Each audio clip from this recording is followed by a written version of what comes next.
અમદાવાદના ગોતામાં ડમ્પિંગ સાઇટને લઈ સ્થાનિકો પરેશાન છે। આદિત્ય પરિવેશના સ્થાનિકોએ ડમ્પિંગ સાઇટને લઈ હોબાળો કર્યો। ડમ્પિંગ સાઇટ હટાવવાની માંગ સાથે સ્થાનિકોએ હોબાળો કર્યો હતો। ગાર્ડન બનાવવાની જગ્યાએ અહીંયા ડમ્પિંગ સાઇટ બનાવી દેવાઈ। સ્થાનિકોએ વોર્ડ કોર્પોરેટરને પણ અનેકવાર રજૂઆત કરી હશે। દુર્ગંધથી સ્થાનિકો ત્રાહિમામ પોકારી ગયા છે।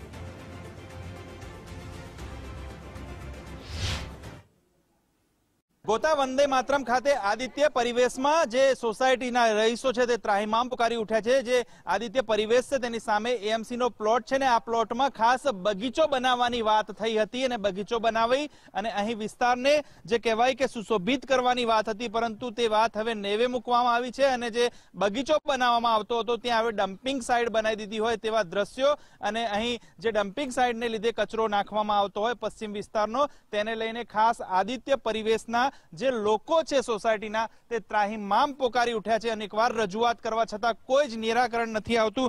શું કહેશો, જે સોસાયટીની સામે બગીચો બનાવવાની વાત હતી અત્યારે હાલ ડમ્પિંગ સાઇટ છે, કેટલી તકલીફ પડી રહી છે? તકલીફ તો બહુ પડે છે સર, કારણ કે એકચ્યુઅલમાં આના લીધે થઈને જીવજંતુઓ છે, નાગ છે, આ બધી વસ્તુઓ, અને અમારે બારીઓ પણ નથી ખોલાતી કારણ કે આ ગરમીમાં અત્યારના હવે બારી બારણાઈ ન ખોલી શકીએ અને અમે અમારા ઘરમાં જ અમે ખુદ આવી રીતના રહીએ બંધ પેક, તો અમારે કઈ રીતે અમારે એવું આ ગંદકીમાં એમ, કારણ કે આ વસ્તુ તો હવે રોજનું થઈ ગયું છે એમ, ઘણા વર્ષથી આ સમસ્યા છે। અમે એટલું કહીએ છીએ કે આ ગંદકી એટલી છે કે અમારે ગઈ સાલ અહીંયા એક ગાય મરી ગઈ હતી, 5-5 દિવસ સુધી એ ગાયને અહીંયાથી ઉઠાઈ નથી। અમે માંડ અમારી સોસાયટીમાં અહીંયા રહ્યા છીએ। જે આદિત્ય પરિવેશના જે ભાઈઓ છે એમને રજૂઆત કરી, એમનાથી કોઈ એક્શન ના લેવાયા, એટલે અમે આજે મહિલાઓ બધા એક સાથે મળીને યુનિટી કરીને એમના વોર્ડમાં ગયા।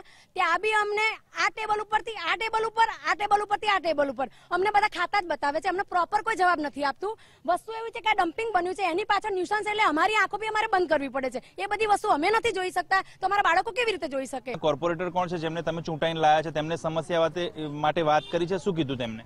મેં 1 વર્ષ પહેલા રાજેશ્વરી બેનને ફોન કર્યો કે આટલી ગંદકી છે, આખી સોસાયટીના રહીશો પરેશાન થાય છે, તો તમે વોટિંગ હોય ત્યારે તો આવી જાઓ છો। તો એમને કીધું કે કોણ મત માંગવા આવે છે, ના આપતા, આવું ચોખ્ખો જવાબ આપ્યો।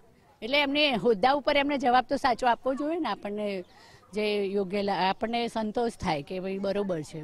નેતાઓ જ્યારે મત માંગવા આવે છે, જ્યારે કોર્પોરેશનની ચૂંટણી હોય ત્યારે મત માંગવા આવે છે, મોટી મોટી વાતો કરવામાં આવે છે, પરંતુ ખાસ આપ જોઈ શકો છો કે આ ગોતા વિસ્તારનું જે છે આદિત્ય પરિવેશ, ત્યાંના જે લોકો છે તે ત્રાહિમામ પોકારી ઉઠ્યા છે। અહીં બનાવવાની વાત હતી બગીચાની, પરંતુ બનાવી દેવામાં આવ્યું છે ડમ્પિંગ સાઇટ, એટલે કે અહીંના લોકો, સ્થાનિકો અને ખાસ બાળકો પણ પરેશાન થઈ ગયા છે। ચોમાસાની સિઝન હોય ને આવી ગંદકી અસહ્ય ઠાલવવામાં આવતી હોય ફ્લેટ સામે, ત્યારે રહીશો અત્યારે હાલ ત્રાહિમામ પોકારી ઉઠ્યા છે। કેમેરામેન યોગેશ ઠક્કર સાથે સચિન કડિયા, ગુજરાત ફર્સ્ટ, અમદાવાદ।